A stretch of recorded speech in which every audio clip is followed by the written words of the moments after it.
Fala comigo, meu povo, tudo bem com vocês? Estamos hoje para mais um Papo de Goleiro, episódio número 13. 13, hoje com a presença aqui de um grande amigo, um cara do automobilismo, vai contar tudo pra gente aqui sobre motor de carro, alta velocidade, fala? Moto velocidade também. Tudo relativo à velocidade e mecânica, Carro, automobilismo. Mano Gaspa, boa noite. Beleza? Apresento para vocês o Dutti. Boa noite. Agostinho Dutti. Pela presença. Fala, Thiago. Beleza, Dutti? Um abraço. O Dutti é um amigo já de muito tempo e eu tinha vontade de trazer ele no canal porque o Dutti ele é mecânico de automóveis, mas mais voltado para a linha de carro importado, né, Dutti? Trabalho mais com carro premium, né? Premium. Os chamados carros premium são os carros mais sofisticados. E, particularmente no meu caso, trabalho mais com carro alemão. Carro alemão? E procurei me especializar com os alemães, particularmente com BMW e Mercedes. O forte seu mesmo é BMW e Mercedes, né? BMW, aí acabou que, naturalmente, pelo tempo de trabalho vinculado com a marca, aí o pessoal associou o nome à marca. Então, acaba que já nessa brincadeira aí, nós estamos para 30 anos só de BMW. Só de BMW? Só de BMW. E como é que foi seu começo aí? Por que você... Até primeiramente eu agradeço aí a oportunidade também do convite. Nós que agradecemos a presença, só te agradecemos. Porque, como já tínhamos conversado fora, né? O começo, ele representa muito, principalmente para quem, esse ramo que eu trabalho, porque no meu começo, o começo foi um pouco assim, vamos dizer assim, você não tem... não tinha, hoje até tem, uma escola ou uma universidade, uma escola técnica voltada exclusivamente para setor automotivo e mais ainda automobilístico. Porque muitas vezes as pessoas confundem, o seguinte, automotivo é mais direcionado ao automóvel comercial, que é os famosos carros de rua. Automobilismo é esporte. É vinculado ao uso esportivo dos carros de competição. Então, no começo, o que acontece? Ao mesmo tempo que eu digo que naquela época já não existia, mas as poucas escolas que existiam da época foram sim, escolas predominantes na parte técnica que ajudou muito. No meu caso, especificamente, eu tenho até um orgulho de falar disso, que foi o meu começo na antiga escolinha da Rede Ferroviária. O famoso Centro de Formação Profissional da Rede Ferroviária Federal. Extinta Rede Ferroviária, que não existe mais. A escola da rede, além de ter um conteúdo técnico muito preciso, vamos dizer assim, a escola por si só é uma escola de formação de caráter. Uhum. Você tem uma ideia, a gente estudava num período da manhã e à tarde. Você tinha um horário padrão de 7 horas para chegar. Mas, na verdade, você tinha que chegar às 6h30, você tinha que ir para o pátio. Aí, não sei se vocês já tiveram essa experiência, né? A gente chegava e ia para o pátio, aí tinha formação, a fila, os termos eram numerados, naturalmente, pela graduação. Aí, se faziam as orações, você cantava o hino nacional. Tudo todo normatizado, terminava aquilo, você ia para o vestiário, trocava de roupa para poder fazer educação física, tudo era normatizado e metódico. Então você acaba que, tipo assim, te formava como caráter, não só no termo, não só no que você esperava aprender tecnicamente, mas também como pessoa. Disciplina, né? Disciplina, exatamente. Isso ajudou muito. Da rede ferroviária, o que acontece? Quando eu comecei e a rede, assim como no Senai e o Cefet, você tinha que prestar uma espécie de vestibular. Você só entrava se você tivesse a nota suficiente, se passasse para entrar. Você tinha que fazer o vestibularzinho. E a rede, ela tinha a opção, a disponibilidade. Os 2 primeiros termos eram os termos básicos, que a gente fala termo é como se fosse série, numa escola tradicional. Então, O primeiro e o segundo termo era mais para poder, vamos dizer assim, dar a base para poder aí o aluno escolher o que ele quer e ele seguir futuramente. Só que a rede, ela dava como opção o curso de eletricidade técnica, metalurgia e mecânica industrial. Nossa. Então, por isso que eu digo que naquela época era um pouco mais complicado, porque desde de garotinho, vamos dizer assim, desde pequeno, sempre alucinado com automóvel, com parte técnica, motor e tal. E não existia uma escola específica para isso. Então, as escolas que tinham eram vinculadas a Serviço Nacional de Aprendizagem Industrial, que é o SENAI. E essa escola da rede, ela tinha esse vínculo com o SENAI. Uma vez lá dentro, fui até na parte onde chegou a parte da escolha. Na época, o SENAI era o único, vamos dizer assim, escola técnica, com conteúdo técnico, que oferecia o curso automotivo. E na época eu peguei, eu consegui, vamos dizer assim, através de boa parte, através da dedicação, uma nota suficiente para poder escolher. Porque determinadas escolhas, vamos dizer assim, só se você tivesse graduado, se tivesse com nota suficiente para isso. Caso contrário, você ia para onde te mandasse. Entendeu? O cara fala assim, não, eu quero fazer o curso de mecânica automotiva no Senai. Peraí, sua nota não te permite isso.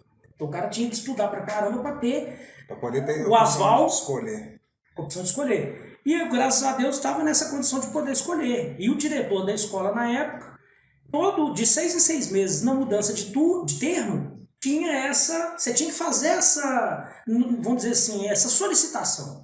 E aí eu consegui essa solicitação, eu consegui esse aval para poder migrar para o Senai, para poder terminar a minha formação como mecânico automotivo. E isso você ficou quanto tempo lá para chegar até nessa... Pois é, aí que tá. Naturalmente, o curso é de 3 anos com a...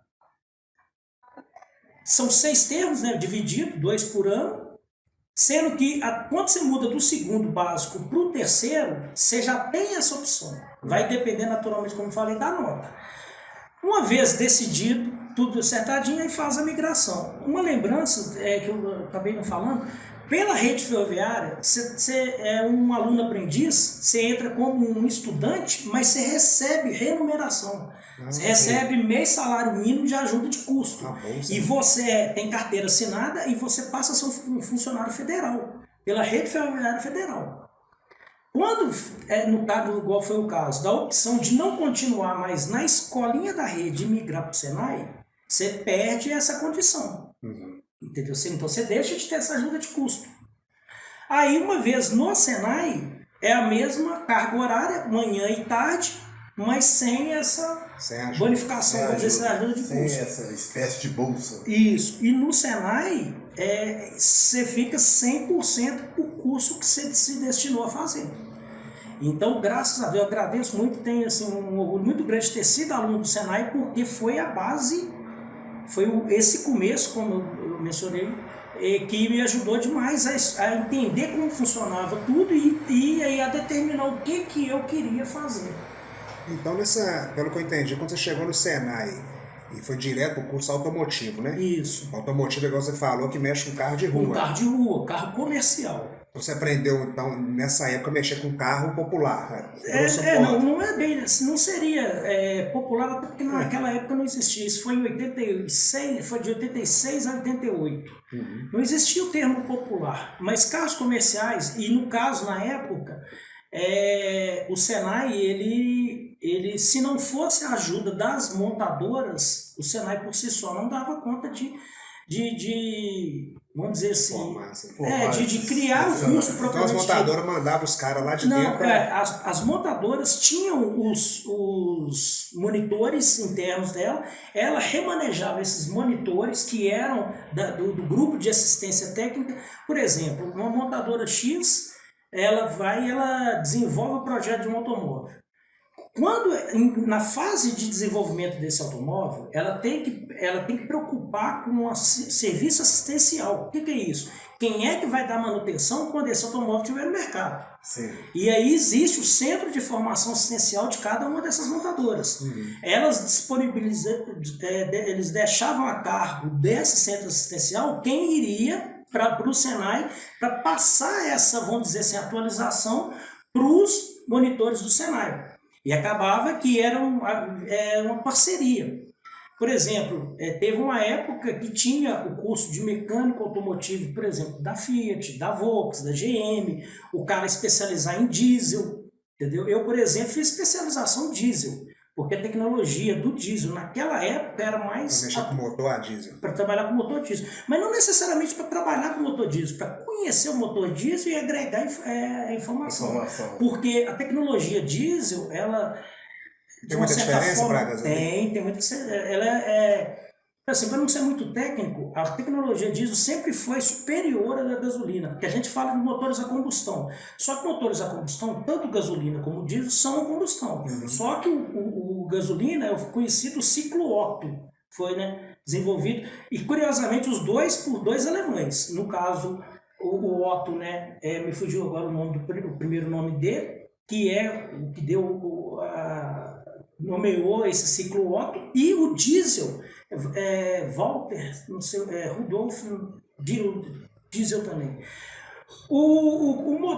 A tecnologia diesel era muito superior naquela época. Então, aí, tudo baseado na nota. O cara poderia escolher também. Entendeu? E aí, as montadoras ajudavam o Senai a formar esses profissionais. Então, naquela época, eu ainda digo, se tivesse Senai, como naquela época até hoje, seguramente teria muito melhores profissionais do que temos na realidade.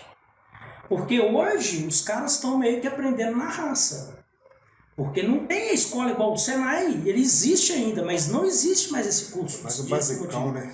Aí os caras, eles têm aquele entendimento, buscam informação naturalmente de acordo com a vontade e a expectativa de cada um, eles buscam as informações, mas o conteúdo técnico propriamente dito, básico, como era no Senai, não tem mais.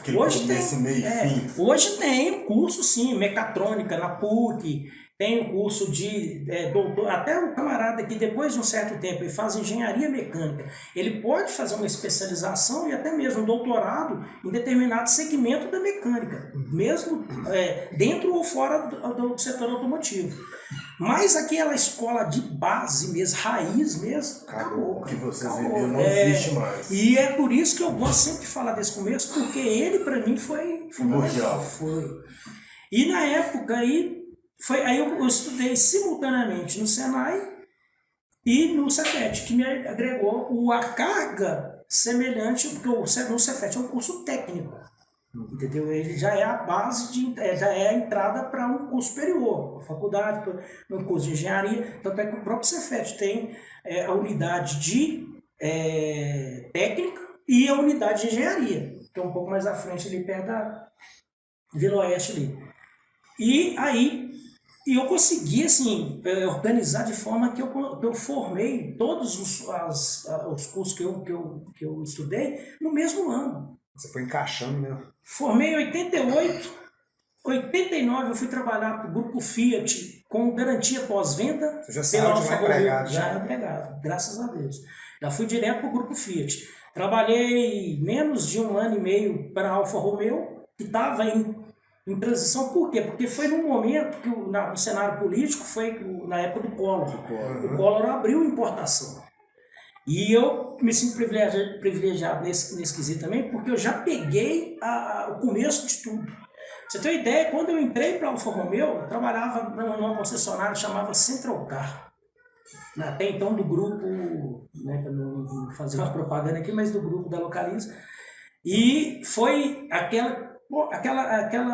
a porta de entrada. Pra você ter uma ideia, eu trabalhava fazendo garantia. O que é isso? Os carros novos que chegavam, você fazia uma espécie de revisão de entrega e quando esse carro estava já com o cliente, qualquer coisa que precisasse, que ele tivesse retornar à concessionária, era esse serviço de assistência em garantia que dava apoio para ele.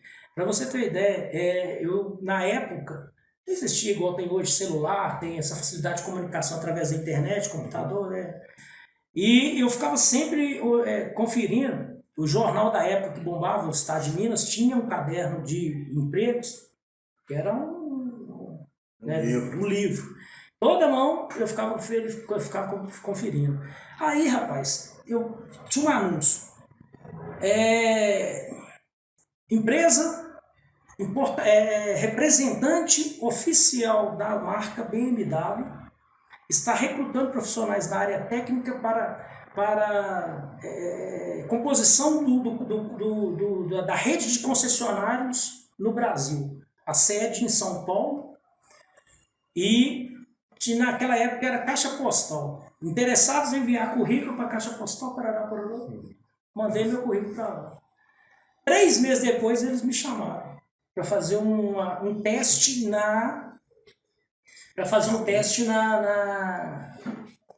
numa oficina de Belo Horizonte que iria, na verdade não uma oficina, mas uma empresa que iria ser representante oficial da marca no estado, que na época chamava BM House. BM House? BM House, house de casa da BMW. Onde ficava isso? Olha você ver, na Olegário Maciel, onde tem hoje o Shopping Diamond Mall. É ali? Foi a primeira concessionária BMW de Belo Horizonte. Nesse teste que eu fiz, aí o cara me chamou e falou assim, você vai para São Paulo, vai fazer um curso de aperfeiçoamento e vai voltar para trabalhar com a marca em Belo Horizonte. Eu me desliguei da Alfa Romeo, da FIDA, eu trabalhei para uma empresa do grupo Fiat, eu não trabalhei diretamente para a Fiat. Tentei prestar um serviço para eles. E entrei nessa empresa. Quando eu entrei, essa empresa já não tinha mais o nome de BM House, chamava Multiimport. Era concessionária oficial, representante oficial da BMW Belo Horizonte. O importador oficial era Regino Import, lá de São Paulo. Regino já era representante de outras marcas lá em São Paulo e aí eles acabaram conseguindo adquirir a concessão da BMW. Logo depois, coisa de 6 meses depois que eles conseguiram da BMW, eles conseguiram também da Ferrari, Rolls-Royce e Bentley. Só prêmio, vamos dizer assim. E na época, quando eu fui para São Paulo para poder fazer os cursos de aperfeiçoamento, iniciação, eu acabei conhecendo um senhor lá, que ministrava os cursos em francês. Ele me ajudou muito. Tipo assim, eu colei no cara e vamos que vamos. Voltei em Belo Horizonte, aí em Belo Horizonte, nessa concessionária Multiimport, eu era chefe de oficina. Trabalhava com BMW e Ferrari. Mas embora a Ferrari era só uma apresentação, porque estava começando Ninguém tinha Ferrari? Não. Tinha só os antigos, vamos dizer assim, os carros de coleção, carros que vieram em importação direta pelos respectivos proprietários. Via alguma empresa oficial de fábrica, ainda não tinha. E aí, como te falei, a importação foi através de 90, com Collor. Quando dessa abertura para importação, aí vieram todas as outras, né? Aí o Senna com o Birajara trouxe a Audi, a Mercedes já existia, no caso de Belo Horizonte era o grupo Minas Máquinas, né, que hoje é Bamac, assim como tantas outras. Aí nessa parte da BMW, quando eu, vamos dizer assim, colei com esse senhor, eu comecei a trabalhar e eu ia muito para São Paulo. E numa dessas, eu tive a oportunidade de receber um convite, um senhor chamado Vladimir Zastev. Ele falou assim, olha, a BMW está trazendo a divisão de automobilismo do Brasil, que era representação da América Latina, era em Buenos Aires. E como o mercado estava aquecido, 94, particularmente, eu acredito que seja o ano que mais vendeu BMW no Brasil. E eles acabaram trazendo. Aí ele falou assim, você tem interesse em trabalhar? Eu falei, era tudo que eu mais sonhei, trabalhar com automobilismo. Aí eu me desliguei da concessionária daqui de Belo Horizonte e fui para São Paulo. Eu trabalhei, primeira vez que a minha iniciação com automobilismo foi em 93, foi no final de 93, quando foi uma corrida, na verdade, essa entrada no mundo do automobilismo foi pela BMW com carros de longa duração, chama Endurance. aqueles carros de corridas de 2, 4, 6, 8, 12, 24 horas. E, tradicionalmente, no Brasil, todo início de ano tem uma corrida que ela já é, além de tradicional, uma corrida que caracterizava pelos carros de endurance, carros de resistência, que é a 1000 milhas brasileiras.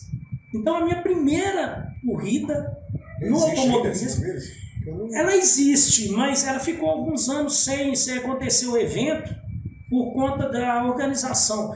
Essa corrida, para você ter ideia, ela data desde 1950 e alguma coisa. Não tinha falado. Não é isso que eu me lembro, não. 1000 milhas brasileiras. Ela era organizada pelo Centauro Motor Clube, que é um clube de automobilismo de São Paulo. E depois teve algumas alterações e aí alguns interesses políticos. A prefeitura de São Paulo também era envolvida. Então, aí depois eu te confesso que eu não sei a cargo de quem ficou. Mas essa foi a primeira, e foi uma das corridas mais glamorosas que eu participei, porque foi nesse ano que eu conheci Nelson Piquet e Ingo Hoffmann. Que eles chegaram nisso aí. Que foram, eu chamo até hoje e eu falo com ele e ele até brinca, que eu só chamo o Ingo Hoffmann de padrinho, que ele que me apadrinhou no automobilismo, e eu devo muito a ele. E através dele eu conheci Nelson Piquet e conheci, vamos dizer assim, a nata do BMW M-Team. O que é isso? A BMW ela tem uma divisão esportiva que chama BMW Motorsport. É uma fábrica totalmente independente da BMW AG, que é a BMW de carros comerciais, que é o que você vê para a rua fora.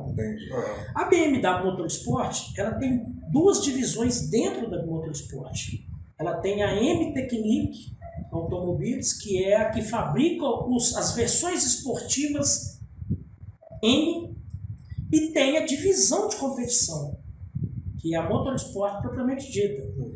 Então, nessa época, eu caí no colo da Motorsport. Então, eu costumo dizer, graças a Deus e com muito modesto, que a melhor escola que eu poderia ter foi aquela que eu tive na época de Motorsport. Quando você entrou, então, na Endurance lá, que você conheceu os pessoal, você estava coordenando equipes? Não. Qual era a função? Eu comecei de baixo, comecei como mecânico, eu comecei a trabalhar com montagem dos carros. Aí tinha os mecânicos superiores, que eram os que faziam as calibrações. E como toda novidade, né, primeira vez que eu vi um carro sendo calibrado por computador, porque até então a gente, até mesmo durante todo o meu curso de formação, os carros de automobilismo que até então eu conhecia através de revista e os poucos que eu vi Fiquei o pelo, né? Já pegou fogo já? Pegou um foguinho? Então, aí o que eu estava dizendo? Mesmo tendo, vamos dizer assim, essa iniciação muito boa, caindo no colo da Motorsport, primeira vez que eu vi, cara, eu fiquei, tipo assim, igual que as meninas de parque de diversão. Tem que calibrar pelo computador. A gente calibrava, a gente conhecia carro carburado. E eu que não entendo de carro, né? E ele calibrar o carro, calibrar o pneu. Você fala assim, calibrar o quê? Calibrar o pneu. O que seria uma calibração? Calibração, mesmo num carro que não tem tanta eletrônica, é você colocar dentro dos parâmetros necessários para a melhor performance. Desde já te falo que um carro de corrida, 90% do melhor resultado dele se baseia na condição dos pneus. Um carro de corrida, ele tem que ter gripe, ele tem que ter aderência, ele tem que ter... os pneus como eu te falei, 90%. Isso em qualquer categoria? Você pega do kart a Fórmula 1. Você tem o hábito de assistir corridas, qualquer que seja a categoria? Lembra uma aí que você assistiu pela última vez? Você ficou mais de 10 minutos prestando atenção? Não. O que acontece? Todas elas dão ênfase aos pneus. Você vai na Fórmula 1 porque o pneu desgastou demais, ou então a conversa do piloto com o engenheiro sempre como estão os seus pneus. Entendeu? Porque o carro, o motor tem potência, claro, ele precisa. O câmbio é um dos melhores, tem que trocar marcha com rapidez, tem tudo. Isso daí, se for bem planejado, ele vai ficar fixo ali, vai funcionar o tempo que precisar de funcionar. Se não tiver nenhuma colisão, se não tiver alguma obstrução, sujeira, vai funcionar. Agora, e o pneu? Tanto que você vai podendo corrigir. Nessa última volta aqui do título agora do Hamilton, do Verstappen, foi o pneu ali, não foi? Exatamente. Ele tinha trocado um pouco antes, né? Isso aí envolve um pouco também de, tipo assim, estratégia. E foi uma das melhores últimas voltas. Talvez a estratégia que a equipe do Hamilton adotou não foi a melhor. Esperou demais, contou com safety car. Então fica, mas sempre considerando, será que o pneu vai aguentar? Será que o pneu vai aguentar? Tudo é em cima do pneu. Pressão de pneu é tudo numa corrida. Se a pista estiver muito quente, se ela estiver muito fria, se estiver chovendo, tudo é pressão. Um carro, mais adiante eu vou te falar exatamente como isso funciona. Você pega, por exemplo, na Stock Car, o piloto saiu numa volta de verificação, que a gente chama de warm-up. Não warm-up, ou até mesmo uma volta de checagem. Né? Aí ele vai dar a volta, ele não vai tirar a melhor performance naquele momento, ele vai só dar uma coisa. Tipo assim, por mais que ele conheça o carro, ele disputa o campeonato todo com aquele mesmo carro, mas naquele momento eu quero saber como é que o carro está. Aí ele vai lá, dá uma acelerada forte, dá uma frenagem mais forte, ele dá uma guinada para um lado, para o outro, tal, para poder ter uma referência do carro. Ele dá uma, duas voltas, ele volta para... A primeira coisa que os mecânicos responsáveis fazem é checar a calibragem dos pneus. Temperatura e calibragem. Existem, né, as ferramentas adequadas para fazer essa medição. Através da temperatura, ele vai saber, o mecânico e posteriormente o engenheiro responsável, qual é a melhor calibragem ele vai usar nas molas, no amortecedor, na barra estabilizadora. Isso altera de corrida para corrida, né? De volta, de condição de pista por conta de temperatura, entendeu? Vários fatores influenciam. Então, o pneu é primordial. Então, no começo, lá quando você falou assim, calibragem, a primeira coisa que vem na minha cabeça é pneu. De fato, o pneu é a parte mais importante. Da situação. Só que você tem também a calibração do carro do modo geral. Então,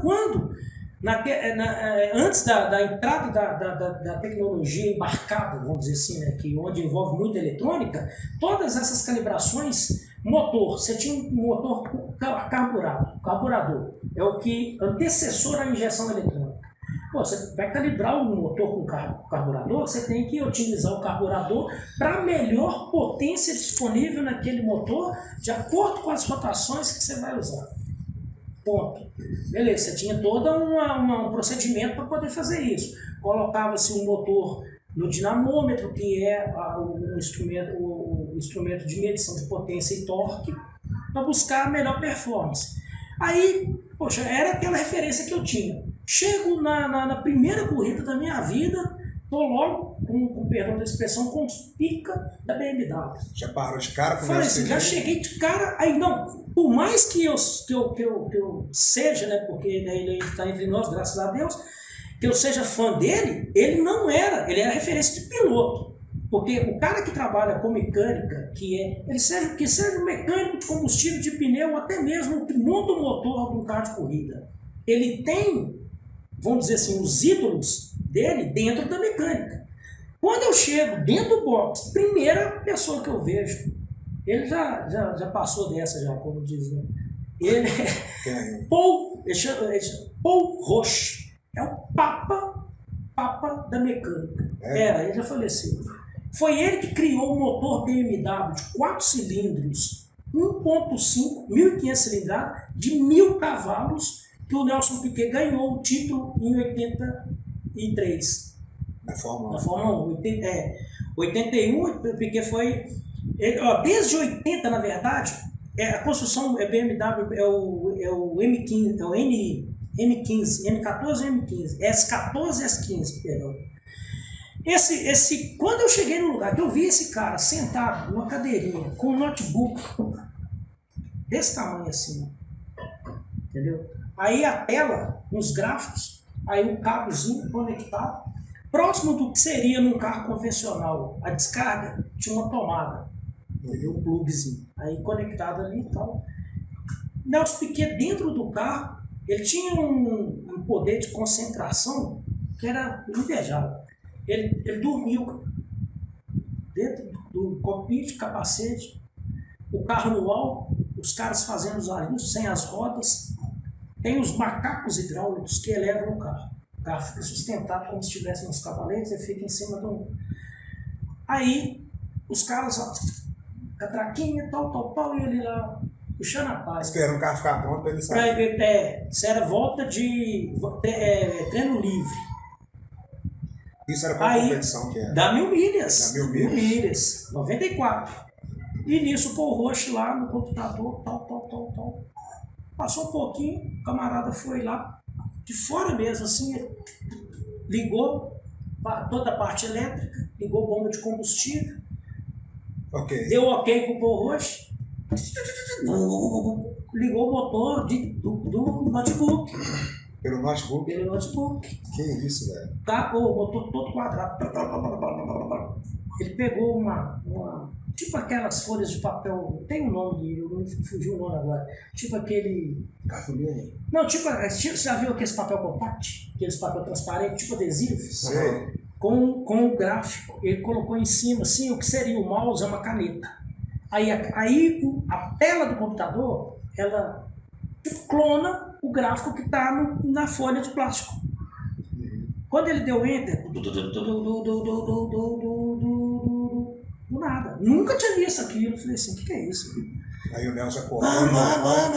Acelerando o carro pelo notebook e tal. Naquela época, 94, novidade. E pelo que eu já ouvi falar demais, assim, você vai poder até me corrigir se eu estiver errado. Esses pilotos, assim, eles têm muito conhecimento de mecânica também. Sim. Isso eu já ouvi aí... até falar com o Barrichello que era... Ele o Schumacher deixava até ele pra... tem isso também, mas isso é uma outra história. Essa parte específica do Nelson lá dentro, quando os caras terminaram, colocaram a roda, o motor já estava funcionando, aí você desengata o ar comprimido, o carro cai. Na hora que o carro caiu, ele acordou, aí o cara, tá ok, aí ele perguntou, tirou a carga desse lado? Aí o cara tirou, ele falou, 2 voltas? Tirou. O cara falou, tirou. Desconectou tudo, vem, gol. Foi embora. 1 volta, 2 voltas, voltou, ele não avisou que iria entrar no box. Aí, what's happening? Perguntando o que aconteceu, ele falou assim, você não tirou 2 voltas, tira mais 2 voltas. Só pra você ver a sensibilidade do cara. Ele fez já era tricampeão, né? Já, isso aí foi depois.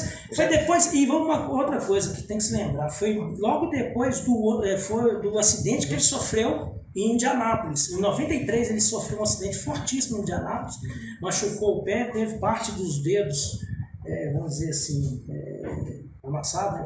Ele machucou bem. Ele inclusive chegava lá no autódromo de bengala. E o cara tão dedicado e tão competente.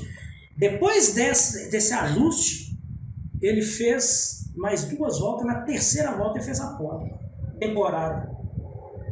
Porque a gente estava numa disputa muito, vamos dizer assim, Davi Golias, porque 3 carros da equipe oficial da Porsche, de fábrica. E esse trouxeram foi o arsenal que eles tinham na época. Então estava difícil, mas largou em terceiro, chegou em 4º. Uma corrida de 12 horas de duração. Às vezes eu acho que o Nelson Piquet é muito injustiçado aqui no Brasil, né, não? Esse negócio mistura um pouquinho de tudo, né? Porque o brasileiro ele é muito imediatista, né? Então ele quer o resultado imediato. E ele não contenta com o segundo lugar. O segundo lugar no Brasil tem outras coisas. Então, se o cara não ganhar para ele, não serve. Mas eu acho que no caso do Nelson Piquet era mais questão do jeito dele, né? Você ia falar, acho que é do jeito do Piquet. Ele não era simpático, né? Ele não tem filtro nenhum. Na verdade, assim, até eu concordo com o termo, concordo com o termo injustiçado. Porque não é que ele é antipático, ele é seco, curto e grosso. Ele não tá lá. Quem é amigo dele é amigo dele. Ele também não faz questão, ele não cria inimizade. Ó, eu falei, você gostou, beleza? Se não gostou, Você trabalhou com ele há um bom tempo, né? Fiquei, conheci, assim, algumas particularidades que chamam atenção e que também é exemplo, entendeu? Um cara extremamente profissional, extremamente, tanto ele como o Barrichello. Nós vamos chegar no Barrichello, você trabalhou também com ele, né? O Nelson, uma vez, uma corrida de kart do Nelson, filho, né, o Nelson Júnior. O Nelson, ele chamou o Nelson na chincha e falou, ó, é assim, assado, o Nelson, então, vou lá e fez.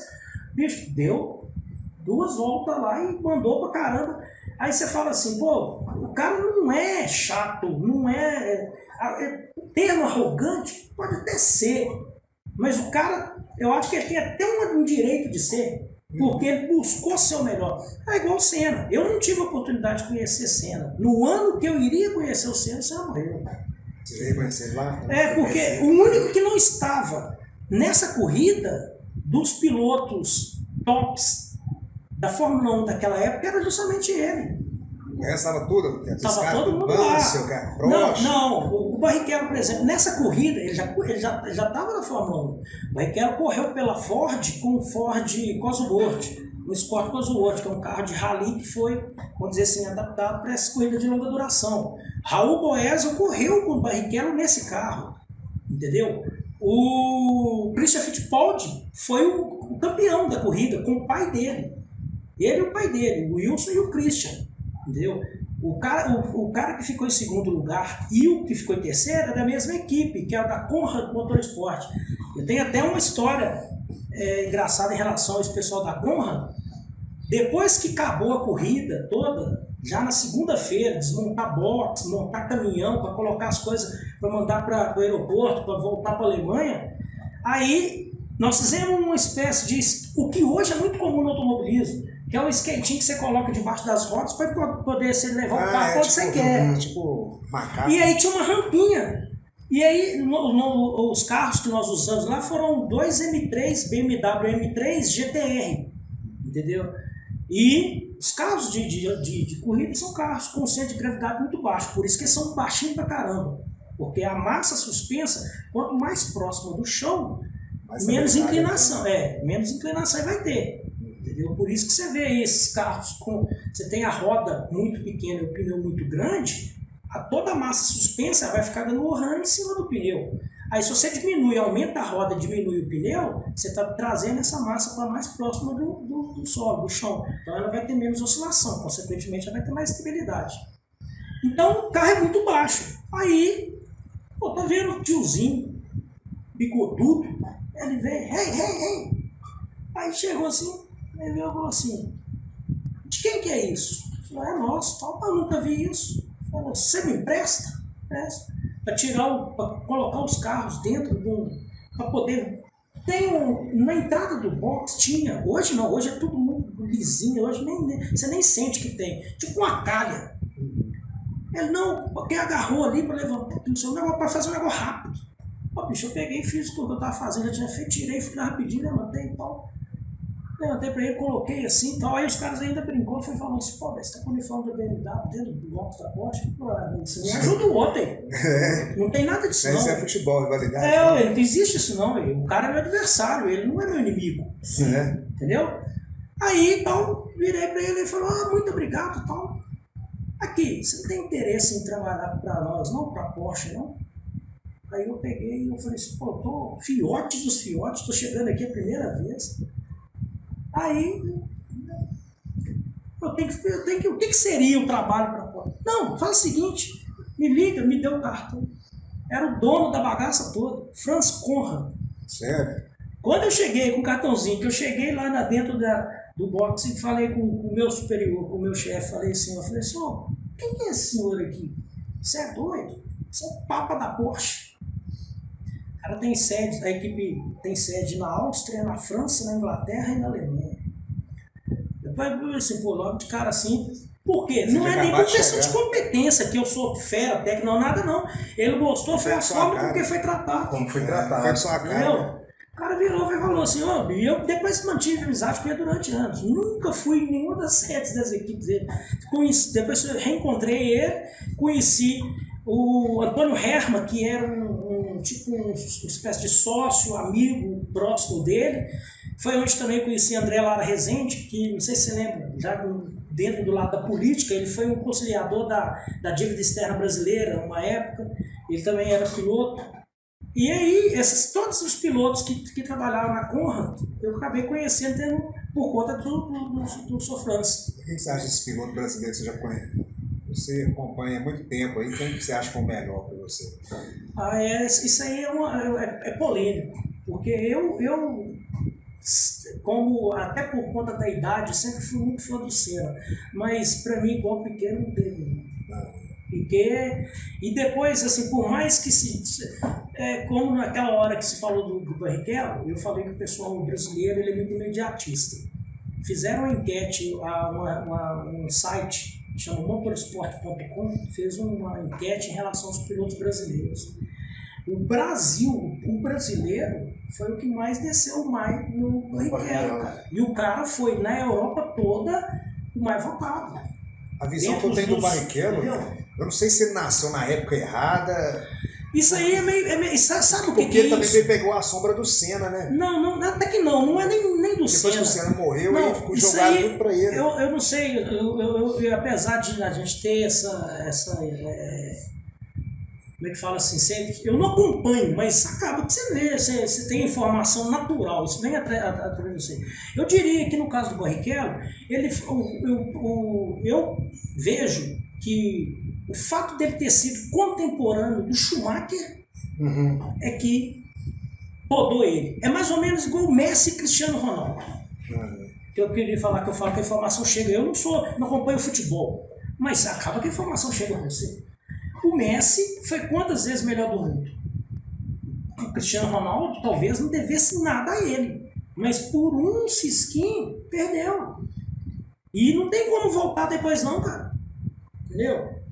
Você pega, por exemplo, os caras que são fera igual o próprio a rivalidade Schumacher, Barrichello. Você pega, por exemplo, numa época que teve Jacques Villeneuve, Mika Hakkinen, Juan Pablo Montoya. Cara, o melhor daquela geração estava ali, entendeu? Você acha que ele foi a melhor geração? Porque, ó, eu dividiria em 3 partes, em 3 décadas diferentes. 70, 80, 90.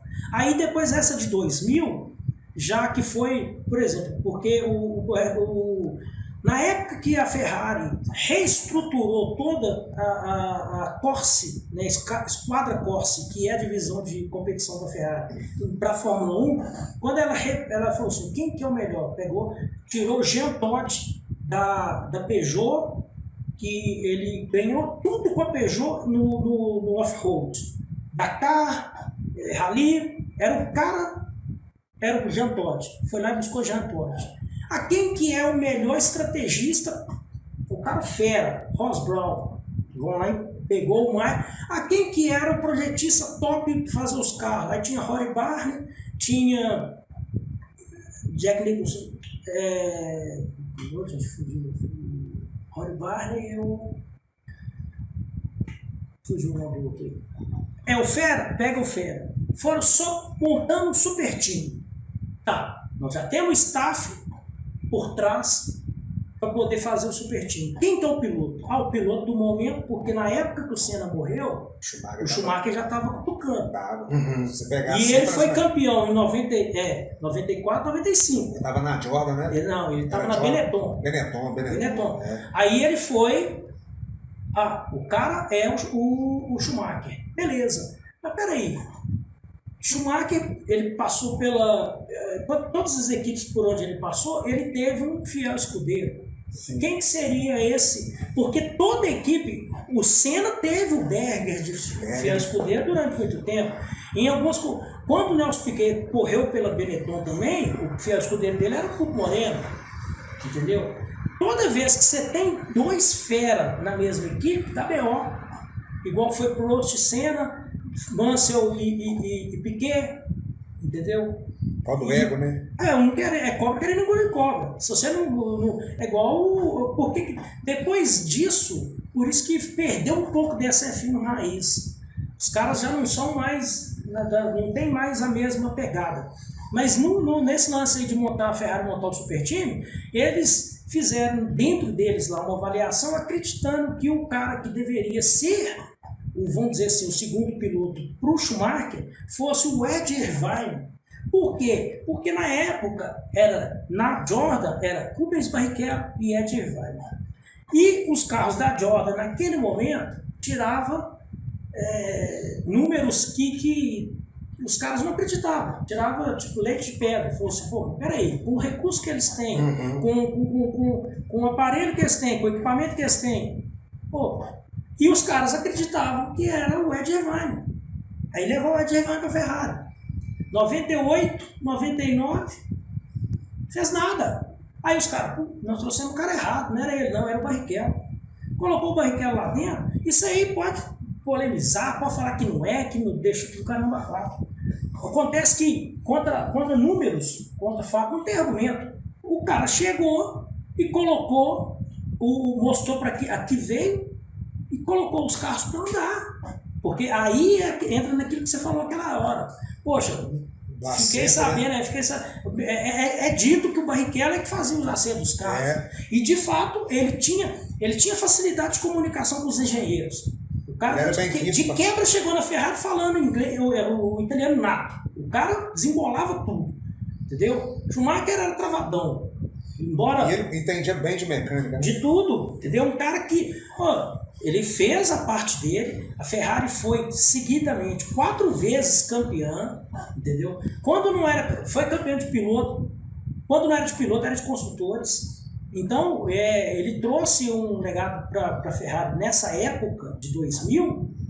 É outra controvérsia. Já na parte técnica, aí já a Autosport, que já a revista tradicional que já fez essa enquete, o melhor Fórmula 1 de todos os tempos. Claro que você não vai comparar um F1 de 1950 com o de 2022, tal. Cada caso é um caso. Mas nas suas particularidades, quantas voltas mais rápidas ele fez, quantas vezes ele largou na pole, quantas vezes, essas estatísticas é que compõem. Porque, como eu te disse, carros hoje com a tecnologia tão avançada, os raízes são fiotes perto deles. Então você não vai comparar tecnicamente, mas você vai pegar as estatísticas. Esse carro aqui da década de 50 andou tantas vezes, tantas voltas em vamos dizer assim, uma faixa de tempo muito competitiva. Então o carro era forte. Entendeu? Porque os padrões comparado aos padrões. Então, a controvérsia é muito polêmica, porque o carro que foi eleito foi a Ferrari F1 de 2002. Porque esse carro papou tudo, andava o tempo todo na frente. Não sei se vocês têm recordação da época de volta de classificação, de treino livre mesmo. Não vou nem falar da classificação. Schumacher passava perto dos outros, parecia que os caras estavam parados. Ele passava de tal maneira que esse cara estava parado. Mas aí quando a Ferrari fez esse super time aí, é que ela ganhou tudo.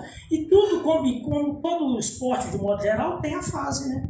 A McLaren teve a época dela, a Williams teve a época dela, a Ferrari teve. Aí veio a fase da Red Bull, né?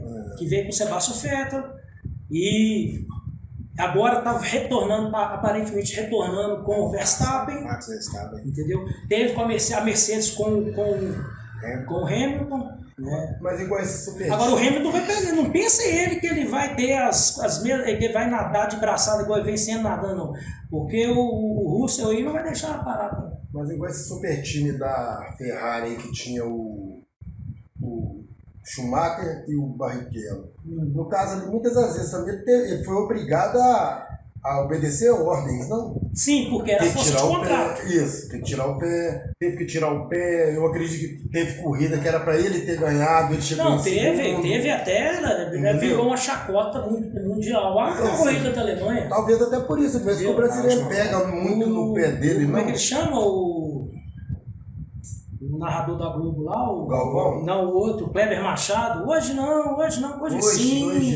sim. Aquilo ali foi decepcionante, né? Mas agora, mais feio ainda foi o pódio, o Schumacher querendo devolver o troféu de primeiro pro Barrichello. Literalmente ali né? Manda quem pode, obedece quem tem juízo. Foi isso.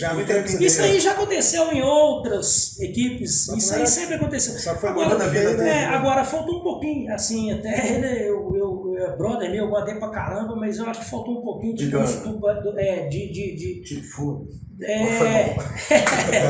Barrichello. Se fosse o Piquet não aceitava um negócio desse nunca. Falou, eu vim aqui pra correr. É igual uma vez, bicho, não esquece. A mulher, a repórter, chegou pro Piquet e falou assim: e aí, você vai ganhar a corrida? Ele falou assim: eu sou vidente, não, sou piloto. Você vai ganhar a corrida. Tipo assim, você veio aqui pra ganhar a corrida? Eu falei: não sei, eu sou piloto, não sou vidente. Ganhar, todo mundo veio pra ganhar. Aí falou assim: eu quero. Entendeu? Tem um vídeo, depois eles pesquisam lá. As melhores respostas do Piquet em entrevista, você chora de rir. Ele não tinha papo na língua, não. Daí pra você ver, ele é tricampeão, igual o Senna mas ninguém fala dele. Mas ninguém, assim, a mídia, né? A mídia, né? Não tá preparada pra quem tem o temperamento do Piquet. Ninguém não, até que não é isso. Não é galera, é porque, aqui, ó, eu vou ser sincero, criaram uma imagem dele também que não existe. É a mídia que criou. Igual criaram do Barrichello. Cara, o Barrichello, assim, o cara é sensacional como piloto, como pessoa, entendeu? Corrida 2014, corrida do milhão, Goiânia. Ganhou a corrida, isso aí já é um praxe, meio que praxe. 1 milhão, divide 500 mil para a equipe lá, todo mundo lá se inteira lá, cada um resolve como tem que resolver, sobrou 500 mil.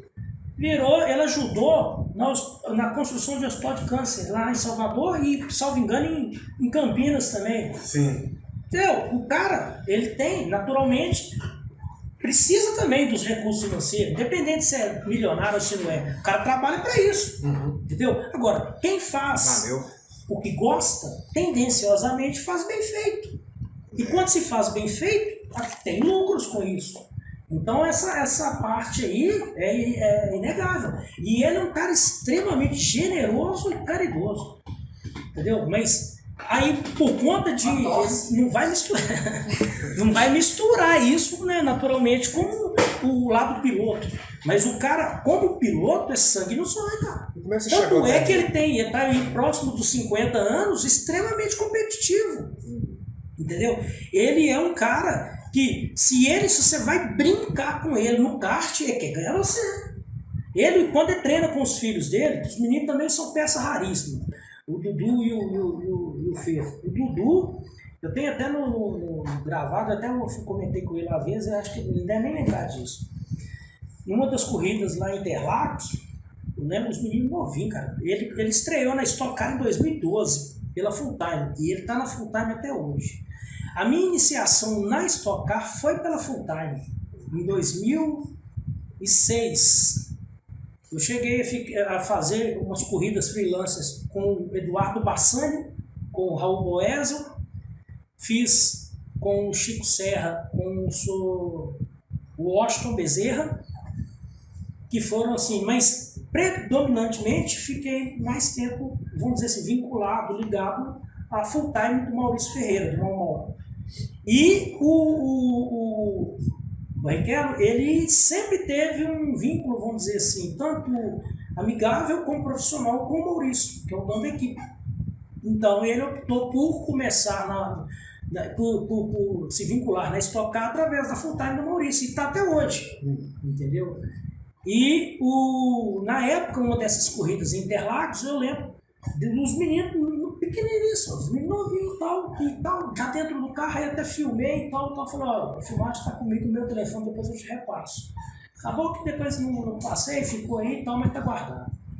E ele, cara, você tem que ver as brincadeiras dele com, assim, ele é um cara extremamente educado, respeitador, como qualquer ser humano. Tem hora que apela, solta os palavrão, rasga o verbo, paga pau, acha ruim mesmo, entendeu?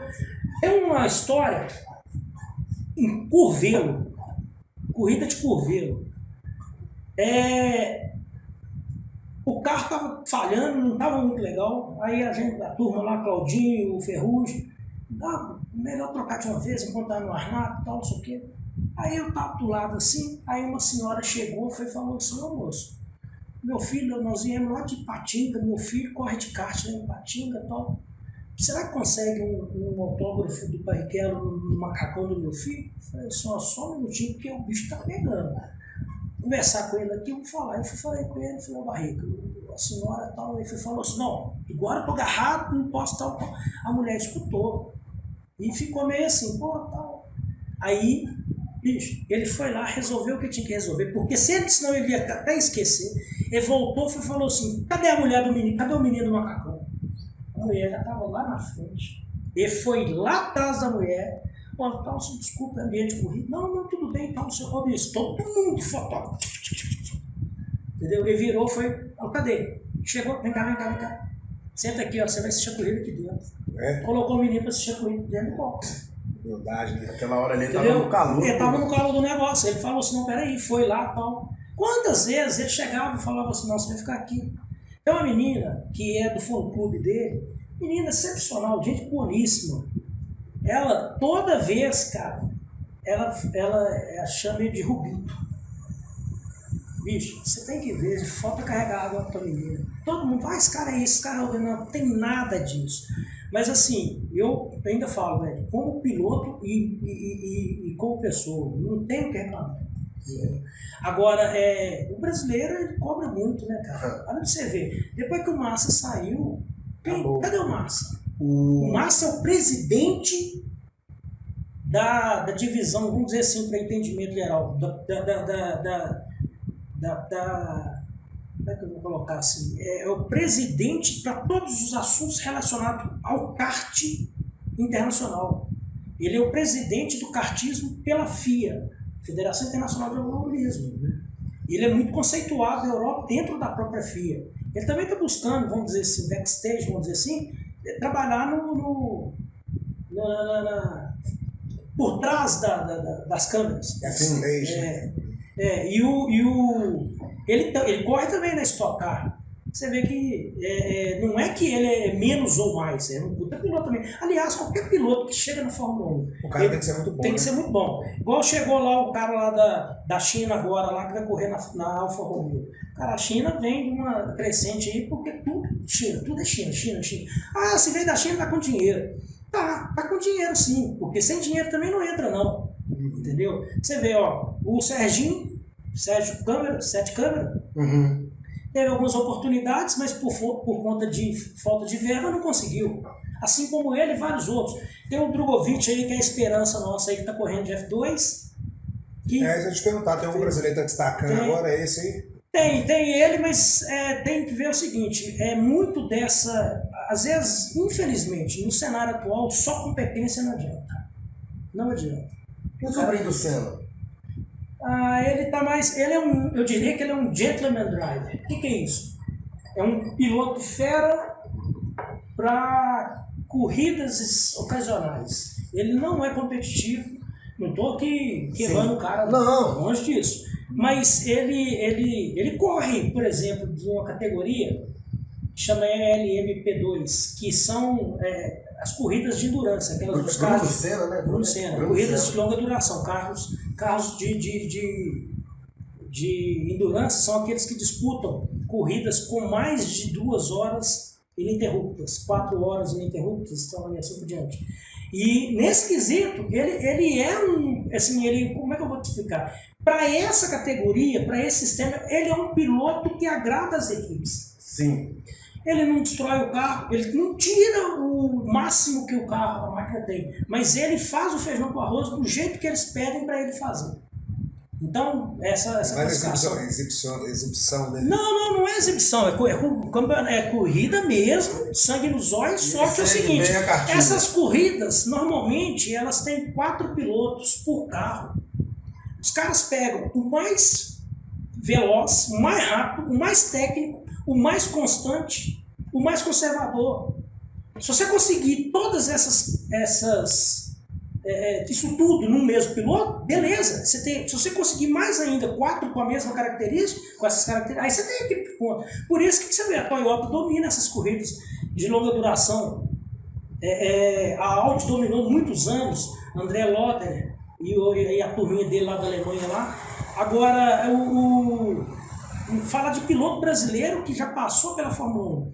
Eles todos devem ter o merecido respeito e devem ser lembrados sempre como pessoas que tiveram a capacidade de estar lá, independente se teve um ou outro recurso financeiro. Piloto para chegar na 1, mesmo pé quebrado, se chegou é porque é bom. Porque Fórmula 1 não é para qualquer um. O Felipe Massa, por 6 segundos, já foi campeão mundial. Né? Ué, e aquilo fez falta para ele. Porque se ele ganha em cima do Hamilton aquele campeonato... Estava sendo o primeiro do Hamilton, né? O Timo Glock foi crucificado por isso. É crucificado até hoje. Eles reencontraram agora nessa corrida de Interlagos agora, e o Timo pediu desculpa para ele.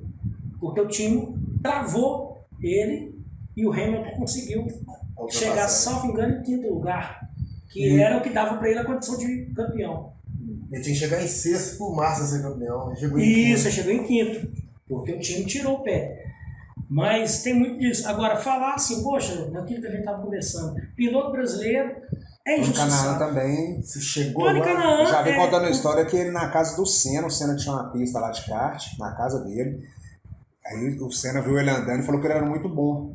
Agora então vamos fazer o seguinte, vamos largar do último, nós dois. E ele conta essa história. Depois você procura pra você ver. Não, ele tá correndo pra full time. Aí ele falou que largou ele e o Senna de último na corrida, tipo assim, tinha uns 12 karts lá, os dois eram os últimos. E ele ganhou do Senna. Chegou ele em primeiro e o Senna em segundo. O Kanaan... Só que o negócio dele era mais a Índia, né? O Kanaan, poucas pessoas sabem, ele é um dos melhores, se não o melhor amigo do Barrichello. Eles são muito próximos. Qual que é a diferença de uma Fórmula 1 para uma Fórmula Indy? O que acontece? São carros apesar da semelhança visual, são carros totalmente diferentes, concepção totalmente diferente. Hoje não, né? Já tem um bom tempo que os carros da Fórmula 1 são motores turbo. Da Fórmula Indy já há mais de décadas que são motores turbo. Pela concepção de campeonato, que corre muito em circuito oval e carece de, vamos dizer assim, de uma visão dentro da engenharia, uma visão mais para o lado da aerodinâmica, os carros têm, vamos dizer assim, uma construção quase que específica para esse tipo de circuito. De uma maneira resumida, os carros da Fórmula Indy são mais velozes do que o da Fórmula 1. E o da Fórmula 1 são mais rápidos do que o da Fórmula Indy. Aí fala assim, mas pô, rápido e veloz não é a mesma coisa? Não. Rápido é aquele que chega no menor espaço de tempo a uma certa velocidade. O carro sai da inércia de 0 a 100 km por hora em X segundos. Ele é rápido. Veloz, ele não depende de tempo. Ele vai, senta o pé até a maior velocidade que ele conseguir atingir. Então, os carros de Fórmula Indy são mais velozes. Os carros de Fórmula 1 são mais rápidos. Agora, nós estamos falando de Fórmula 1 e Fórmula Indy, uma coisa curiosa que pouca gente sabe. Os carros de monopostos das principais categorias no mundo hoje, o carro mais rápido, se já não é, ele está quase lá, são os carros da Fórmula E, da categoria elétrica. Que o Serginho Sete Câmbio está correndo. Um carro de Fórmula E e um carro de Fórmula 1, os dois parados, luz verde. O carro da Fórmula E larga na frente. Eu fiquei sabendo esse carro elétrico agora. Você só escuta o barulho do pneu. Foi embora.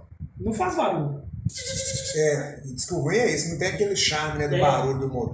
As frenagens são mais características do que você escuta assim, você vê o relevo. Você acha só um chiado. Vai porque a tendência mundial, né? A tendência é carro elétrico. A Fórmula 1, ela só não está mais elétrica porque existe a Fórmula E. Então vai dar conflito de interesse, porque a Fórmula E também vamos dizer assim, homologada pela FIA, que é a Federação Internacional. Então, se a FIA tiver 2 campeonatos de Fórmula E, não tem sentido. Então, a Fórmula 1 é considerada híbrida nos dias de hoje, com certas limitações. Entendeu? E o Ross Brawn, ele é o coordenador técnico da FIA para essas categorias.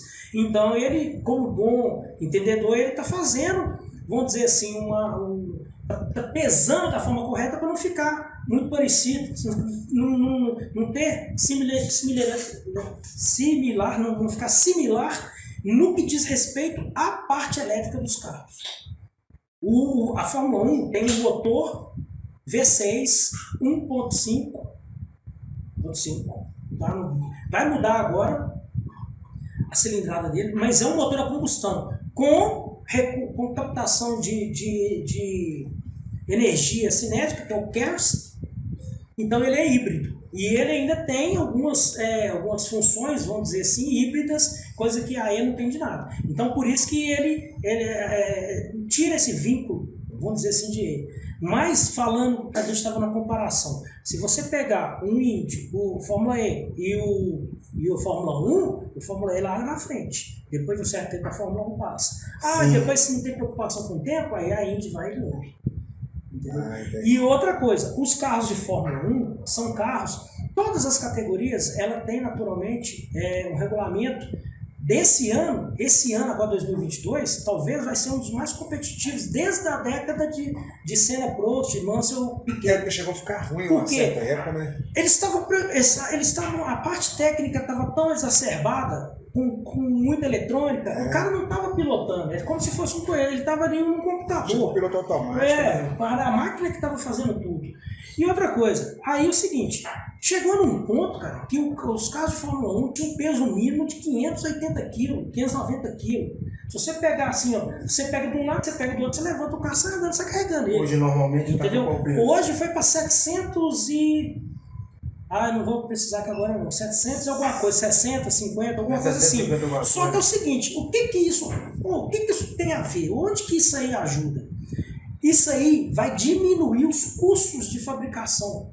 As equipes grandes, que notoriamente se dão melhor por conta da capacidade econômica, sim, elas não vão estar mais sozinhas no topo. Por quê? As equipes pequenas, elas vão conseguir, vamos dizer assim, criar equipamento para poder... porque o que acontece? Quando você tinha limitação de peso, você precisava de ter o melhor equipamento com o menor peso possível. Então, usava-se muito material aeroespacial, material específico, com peso específico, isso tudo custa dinheiro. Aumenta muito o custo, né? Aumenta o custo da categoria.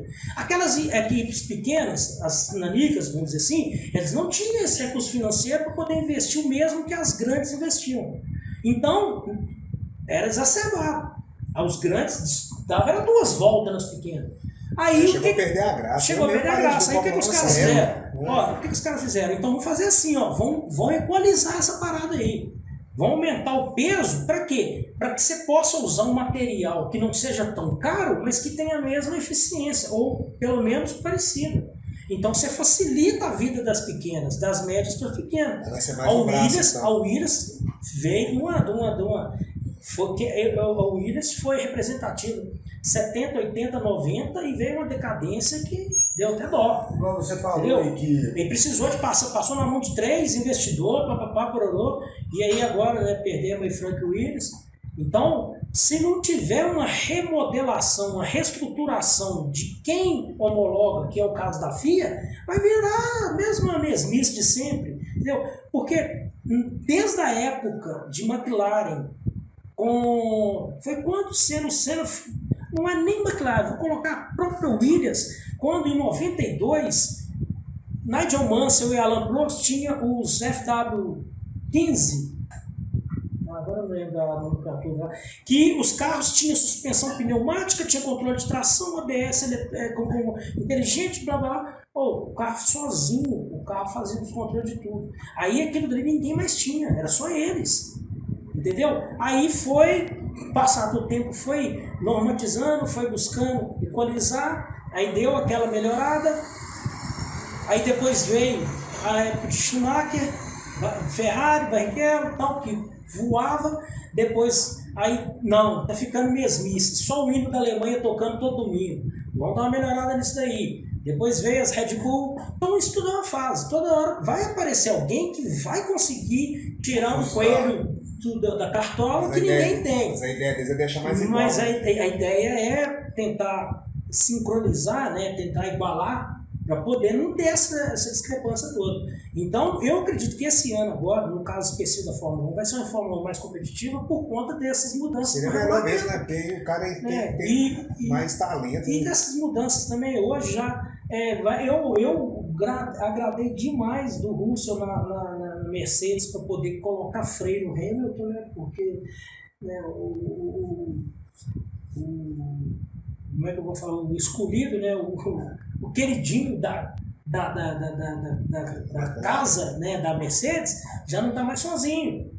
Tem alguém ali. Tem alguém que vai colocar com ele. Porque no ano passado, quando ele não correu uma corrida e o Russell substituiu ele, com o carro do Hamilton, o Russell foi mais rápido do que o Hamilton. Entendeu? E ele vai pegar a mão, já pegou. Então, acredito que esse ano seja um dos anos mais competitivos dessa Fórmula 1 moderna. E aí volta a ter graça, né, para assistir. Você falou lá atrás a respeito dos pneus, eu deixei passar batido. São quantos tipos? Tem vários tipos ou só dois? Um para sol? Na Fórmula 1 tem. Chuva e sol? Na Fórmula 1, na pista seca, tem macio, né, tem o macio, tem o médio, tem o intermediário e tem o duro. Então são 4 tipos. 4 tipos, e mais na chuva são 2 tipos, né? O soft e o intermediário. Qual é a diferença desses dois pratos? É tudo composto, para entendimento. É a dureza que na fabricação que envolve no grip. Grip é quanto ele gruda no asfalto. Tem pneus que com temperatura de asfalto baixa, ele gruda mais fácil. Esses pneus, eles são os pneus... Agora teve até uma inversão.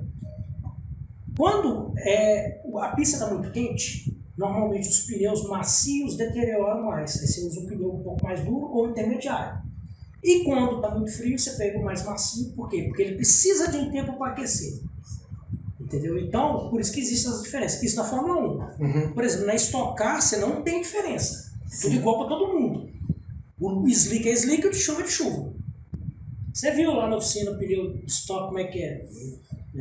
Então, na Stock, por exemplo, eu penso que na Fórmula 1 deveria ser assim também. Colocar no máximo duas opções de pneu. A de chuva uma só. Para poder deixar, porque naquela época de Senna, de Piquet, da turma lá de Lauda para cá, era só 2 também. E até porque chuva e slick, não tinha negócio de médio, intermediário, duro, soft, não tinha nada disso. E a equipe que tem mais dinheiro também tem condição de ter mais. Não, isso aí todos os pneus. Isso aí todos são fornecidos pela fornecedora de pneu, no caso da Fórmula 1 e da Stock, que é a Pirelli. Todas as equipes, pode ser a Top, pode ser a Nanico, todos é o mesmo pneu, coisa. É o que precisar. Só que isso aí não, isso é regulamentado porque é o fornecedor oficial. Isso é homologado pela FIA. A FIA determina, é a FIA que vai determinar. Tem equipes, no campeonato, por isso que existe o campeonato de construtores. O campeonato de construtores, ele determina a premiação do primeiro para o último colocado. E é em dinheiro. Quem ganha mais dinheiro, compra mais coisas. Então, é destinado a todas as equipes X, só que na verdade ela paga por isso. A quantidade é igual para todo mundo, mas ela tem que pagar. Sim. Quem tem mais recursos, naturalmente, vai sair melhor. Entendi. Não é que comprar mais, vai comprar a mesma quantidade. Só que eles não vão ter, por exemplo, a pequena vai ter que, tipo assim, dosar. Eu vou gastar com pneu, eu já sei que eu vou ter que gastar isso. Então o que eu posso gastar mais? Na Stock Car é a mesma coisa.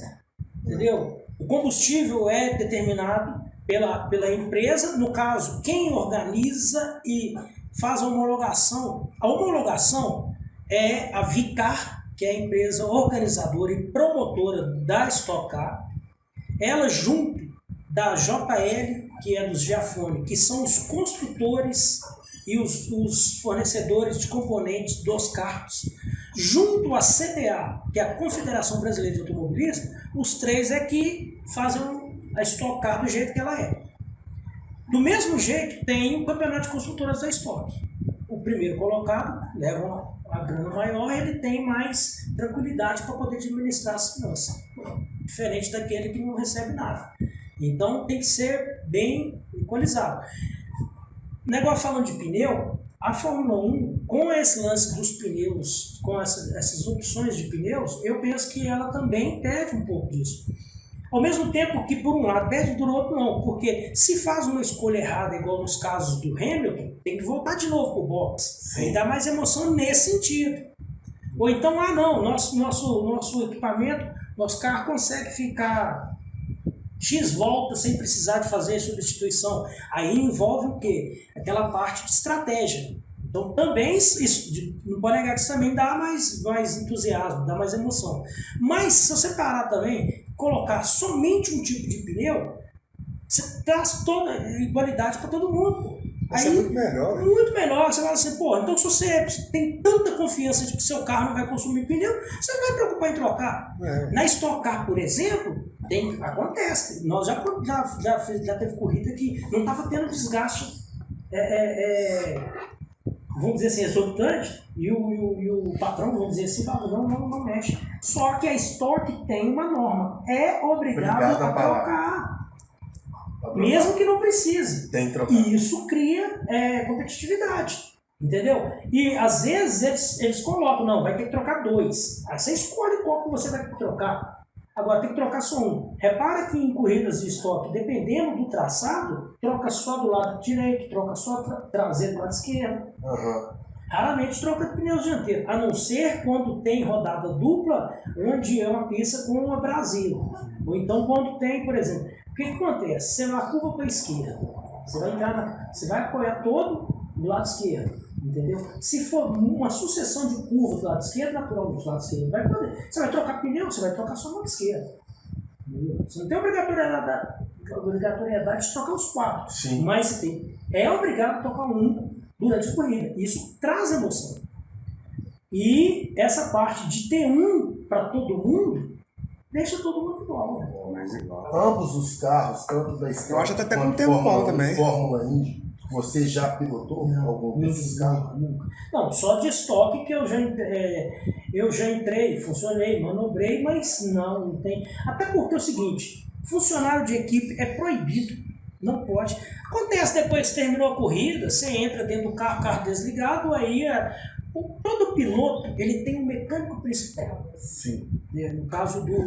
No caso do Barrichello, por exemplo, na equipe, o mecânico dele é o Ferrugem, é o Rodrigo. Ele tem o apelido de Ferrugem. Ele é o mecânico principal do Barrichello.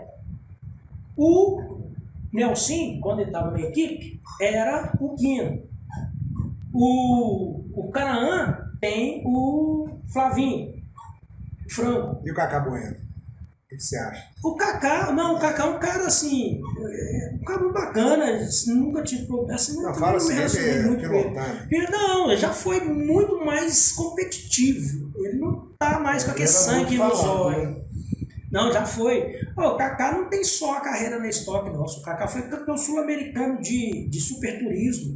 O Cacá foi campeão na Europa de FIA GT pela BMW, com o BMW Z4. A galera vê assim, pensar, sabe? Correndo. Você tá aí. Não. O cara Ele já fala história, uma coisa, então, né? ele fala, eu já presenciei. Ele, o Popó, né? Tem um Popó. Eu já presenciei e ele fala desse jeito. Antes de ser filho do Galvão, eu sou o Carlos Eduardo, piloto de Stock Car.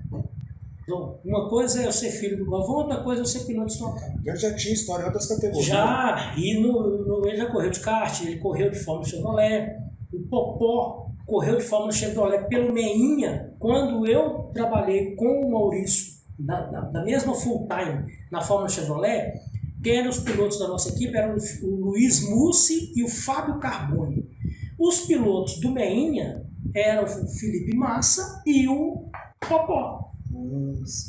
Entendeu? E desde aquela época que existia essa rivalidade. Naquela época ali, quando essas competições de Stock Car. Isso foi em 2000, desculpa te interromper, foi em 2000 e... 2010. Não, 2000 e 2000. 99, 2000. Que isso aí? 99, 2000. Porque eu lembro que esse Kaká também... Não, o Kaká já estava na Stock. Não, já estava na Stock. Ele correu. Acho que ele foi o que mais ganhou na Stock, foi ele. Não, foi o Ingo. O Ingo, né? É, o Ingo. Tinha o Ele Ingo, tem 12 títulos.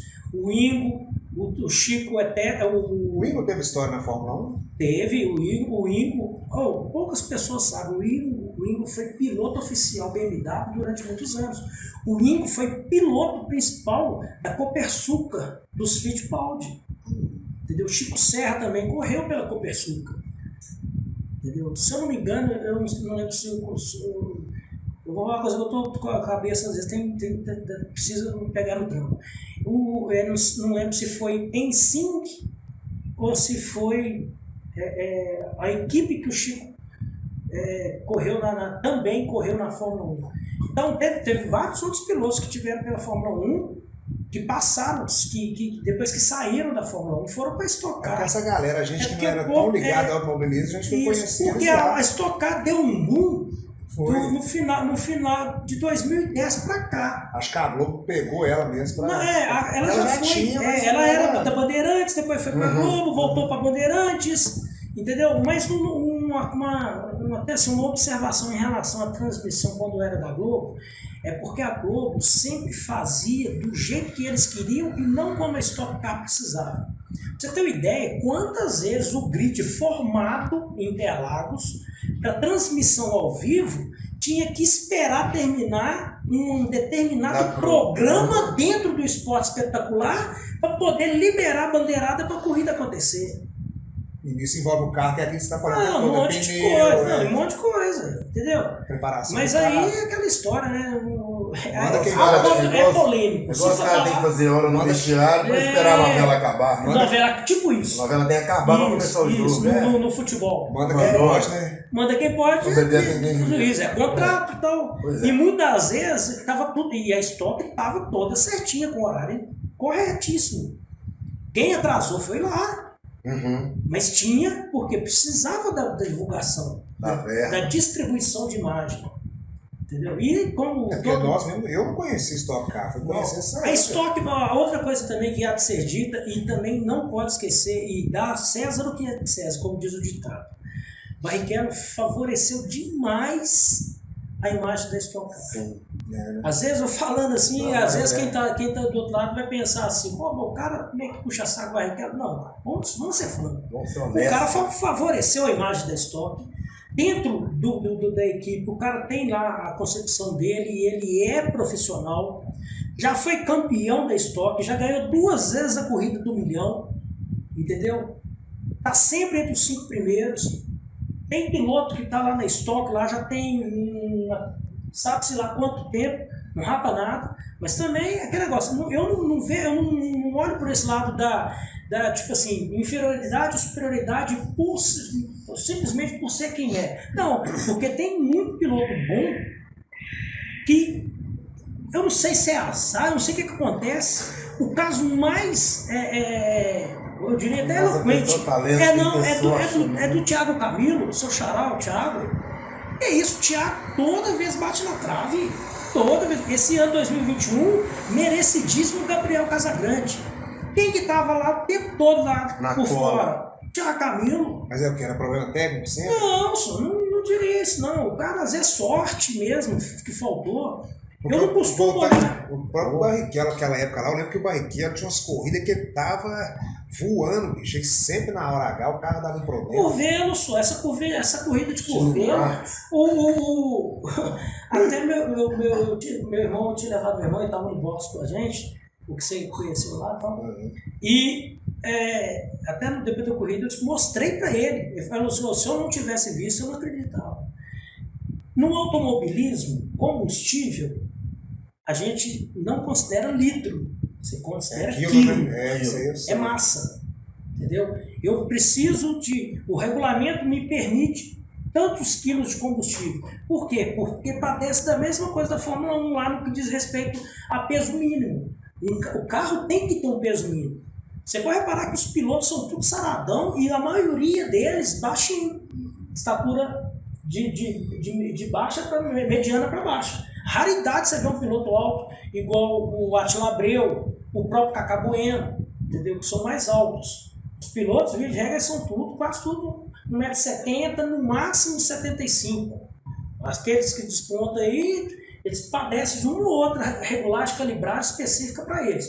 Mas por quê? Piloto alto, peso maior. Piloto baixo, peso menor. E, consequentemente, um carro com peso menor consegue chegar no limite mínimo que se é exigido. Então, o combustível, você busca sempre a menor quantidade de combustível para poder favorecer a performance do carro. Na corrida de Curvelo, Barrichello liderando, última volta, na última volta, coisa de 200 metros da linha de chegada, acabou o combustível. Nossa senhora. Aí você vai falar assim, o que é? Aí lá dentro da equipe, né, todo mundo olha, feio não tem pai.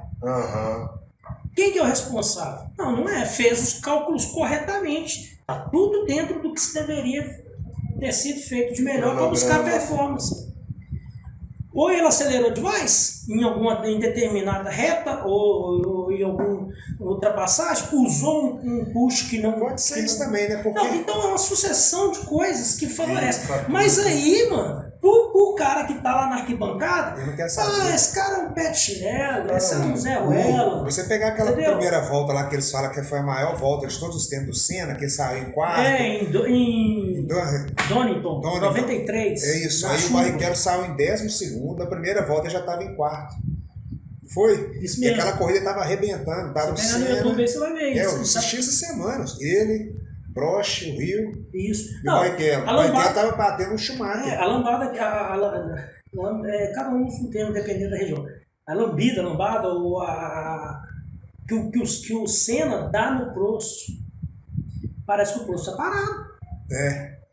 E essa volta, aí entra esse assunto, você está falando assim, às vezes acelerou demais aqui, não acertou tal. O Senna, acho que foi nessa mesma corrida que ele chegou só com a sexta marcha, não foi essa? Não, a sexta marcha foi no Brasil, 91. Que ele só tinha a sexta, né? Mas isso aí foi porque... muitos falam... Mas também o cara deve forçar de mal o carro. Não, essa parte da corrida que envolveu o problema no câmbio, uma coisa assim, que não é obrigatoriedade, porque ninguém tem que saber de parte técnica. O que ajudou, o que facilitou, condicionou o Senna a conseguir dominar o carro e levar o carro naquelas condições é um dispositivo que hoje já é muito comum nos motores Honda, inclusive nos Honda de rua, que é um controle variável das válvulas do motor. Entendeu?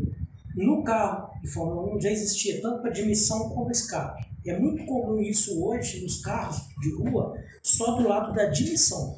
O que é isso? O comando variável, que é conhecido como VTEC, entendeu? Você igual, por exemplo, sabe o Civic VTI, não é o modelo do carro mais sofisticado desse modelo? O sistema VTEC, ele favorece o torque em várias rotações do motor. Um motor que não tem o sistema de variação de válvula, ele é fixo. A faixa de torque vai ser sempre em X rotação. Então, é como se fosse assim, vou falar de uma forma grosseira. Aqueles que já dirigiram um carro com câmbio manual, onde a embreagem dá problema, o cara fica sem embreagem e tem que passar marcha no tempo.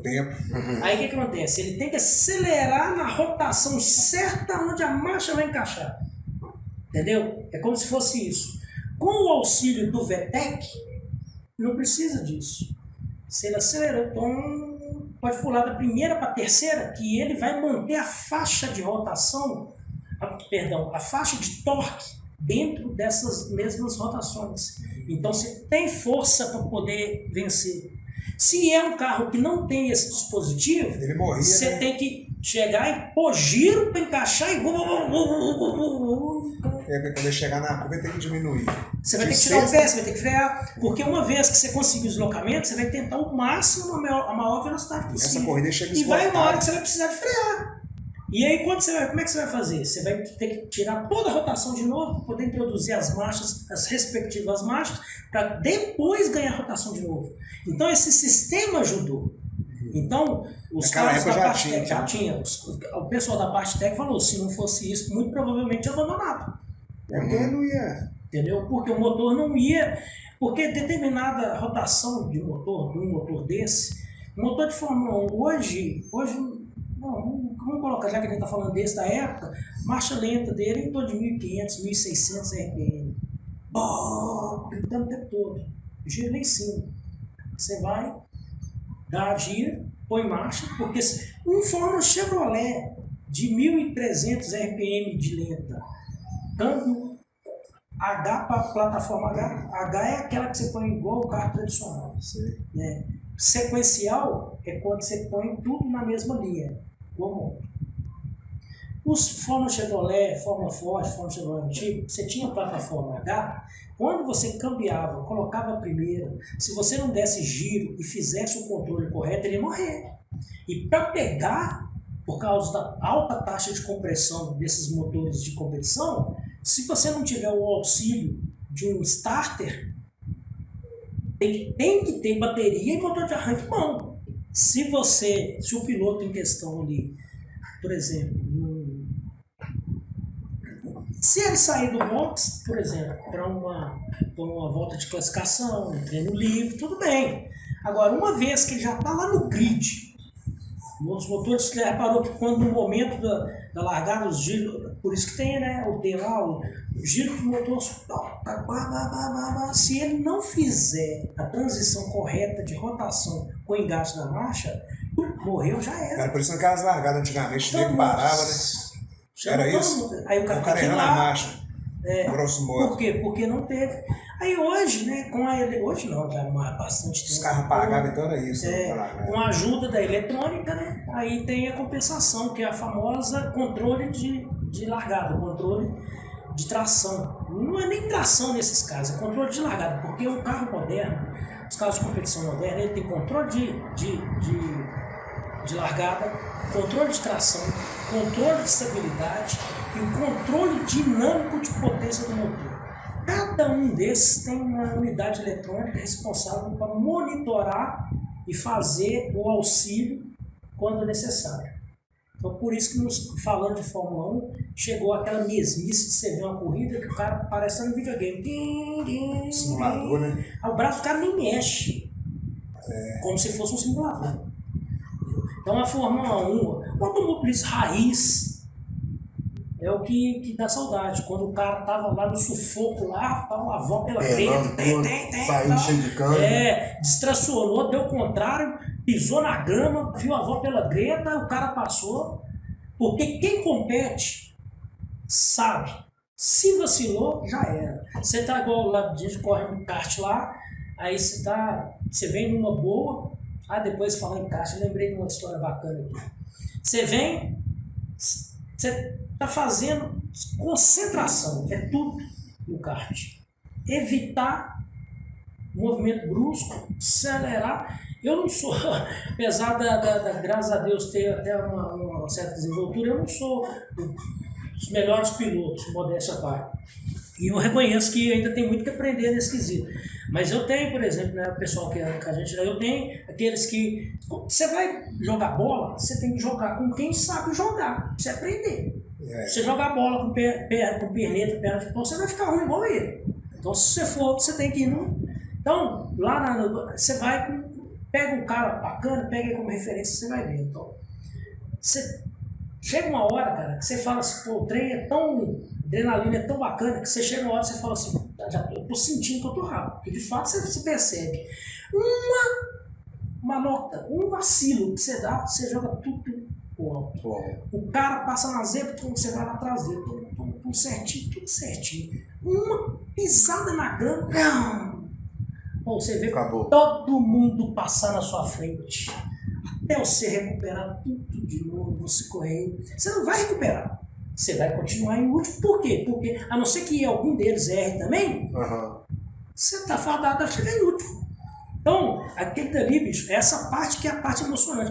Então, você faz uma comparação, por exemplo, a gente vivendo, né, trabalha e vive disso, você vê, cara, quando tem muita coisa te auxiliando, perde a essência da competição por si só. Entendeu? Pô, aquele cara ali, ele ganhou, mas não foi ele que ganhou. O equipamento dele ajudou pra caramba. Falando, por exemplo, da Fórmula 1 e das categorias que tem esse auxílio eletrônico. O legal é quando você pega, por exemplo, as corridas retrô, porque tem muito disso. Na Inglaterra tem um festival que chama Goodwood. Todos os Fórmula 1, ele tem como é que chama o pessoal? Os colecionadores, e tem também as equipes que mantêm essas divisões, vamos dizer assim, de carros clássicos, os carros antigos. E nesse festival você vê os caras de hoje pilotando os carros da antiga. Você vê que alguns deles de fato são muito crus, cara. Essa Fórmula 1 raiz, a Stock raiz, da época de Ingo, de Paulão, Chico Serra, você trocar a marcha no H ali, entendeu? Você pegar um boi deitado de quase 1.000 kg, 1.200 kg, de 300 cavalos, aquilo dali que é o que há. Um lance que eu lembrei aqui, campeonato, corrida de kart, desafio com Nelson Piquet, lá em Betim, no cartódromo de Betim. Pô, rapaz, e eu buscando melhorar, tal, treinando e participando de uns campeonatos amadores no meio do povo mais bacana. Aí o patrocinador da equipe e do Nelson, aí fez um evento para poder, para divulgação, né, da marca, e promoveu esse desafio com o Nelson Piquet. Aí nós fomos. Quando eu cheguei lá cedo, porque chegou, uai, o que você está fazendo aqui? Eu falei, eu moro em Belo Horizonte. Para mim você estava lá em São Paulo, não. Ele lembrou de você? Lembrou e veio. Aí eu apresentei pro dono do cartório, né, pro responsável, Alexandre. Aí ele fez, você vai andar também? Vou andar. Não, bom, bacana, beleza. Aí tinha umas classificatórias. Ele, naturalmente, não, porque ele era a estrela do negócio. Aí saiu a primeira, eu estava na segunda classificatória. Aí eu saí, cheguei em segundo nessa classificatória, automaticamente classifiquei para a final, onde ele ia também. Só que aí, essa final também tinha classificação para compor o grid. Saía, aí ele foi na frente, eu fui atrás. Quando acabou, vamos olhar, ele ficou, eu fiquei em segundo, ele ficou em terceiro. Ué, que é isso? Algum momento ele deu uma escorregadinha. E o tempo todo, então, ele falou, não, mãe. Você estava atrás dele e chegou lá. Não. Necessariamente quem está atrás não quer dizer que não esteja mais lento do que quem está à frente. Pegando o vácuo o tempo todo, você favorece. É o tempo que... Uma escorregadinha que ele deu, ele perdeu 140 e poucos milésimos. Mas foi suficiente para mandar ele para trás. E o cara que fez a pole estava solto na frente, desembolou na frente. Tem vídeo, depois eu vou passar para vocês. Aí, o curioso, na largada, o ponteiro e ele comeram o moço, não sei o que eles arrumaram, na frente. E distanciei. No meio do outro lado da pista, ele já estava grudado em mim já, meu filho. E na metade do traçado, na primeira volta ainda, aí, e o Alexandre narrando, o Alexandre, olha o Dude, olha lá, será que o Nelson vai conseguir passar? Será que o Dude vai dar mole? Quando na entrada da reta principal ele foi e me passou. Isso na primeira volta ainda? Na primeira volta. Aí nós fomos o tempo todo até o final da corrida. E na frente e atrás, Terminou a corrida e virou e falou, não, posso subir primeiro aí. Então, aí tem um outro cara. O menino veio do interior, cara, eu não lembro a cidade. E me surpreendeu, viu? Foi convidado. E o menino toca muito. Eu falei assim, você está desperdiçado. E essas coisas é complicado. Não adianta ter talento. Se não tiver um recurso financeiro, não tiver um... Não chega, não. Não chega, não. E essa do Nelson, até depois nós ficamos brincando. E é outro cara que, assim como o pai dele, é injustiçado também. Ele é bom, né?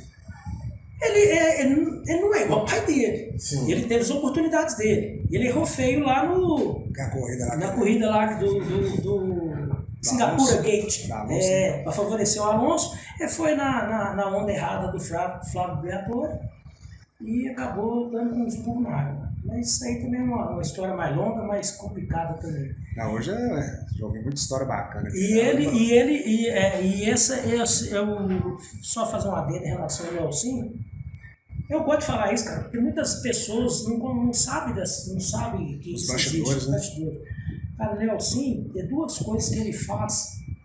Ele gosta muito de animal, de cachorro, gato, tal.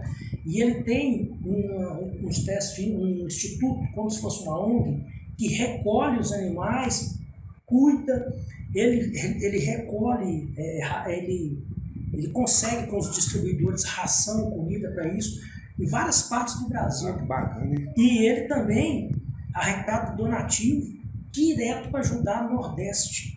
Ele tem um empreendimento lá nos Lençóis Maranhenses. Ele ajudou a turma toda lá da região. Ele e mais um outro piloto. Isso ninguém fica sabendo. Ninguém fica. Igual todos, sempre tem.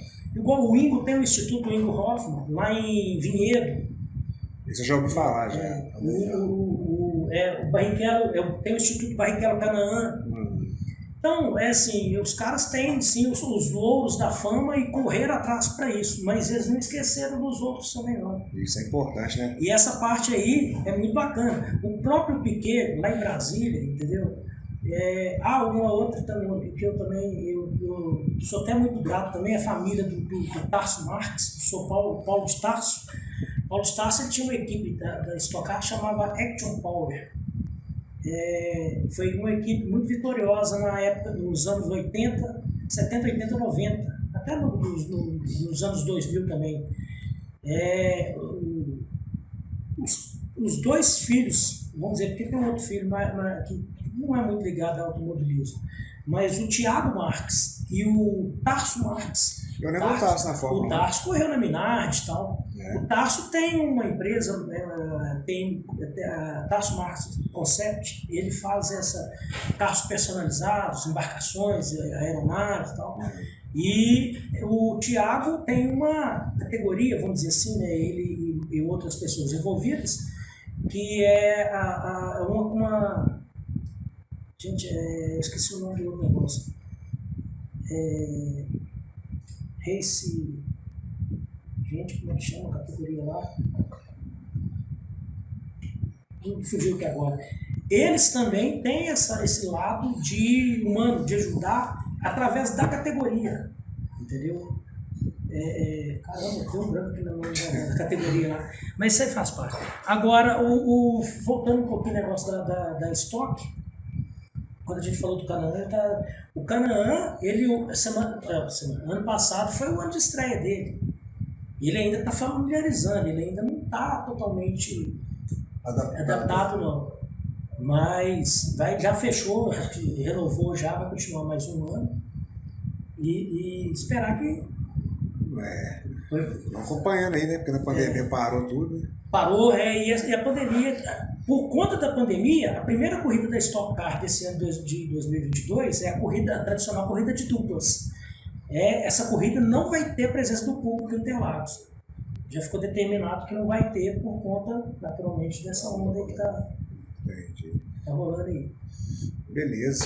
Considerações finais? Quer falar alguma coisa? Eu quero agradecer a presença do Dutti aí dando essa aula aí sobre aula não, tá doido. Eu te agradeço, eu agradeço vocês. Muito conhecimento na área. Obrigado mesmo. Automobilística. Obrigadão, Dutti. Tamo junto. Obrigado pelo Espero aí convite. ter tirado algumas dúvidas aí, algumas curiosidades. Não, eu acho que acrescentou bastante. Qualquer coisa, estamos aí. Precisando da gente também, estamos aí. Mandar um abraço pra galera, continue. Se inscreva no canal aí, galera. Deixa o seu gostei. Até o próximo convidado, até o próximo vídeo. Beijos. Com Deus. Com Deus.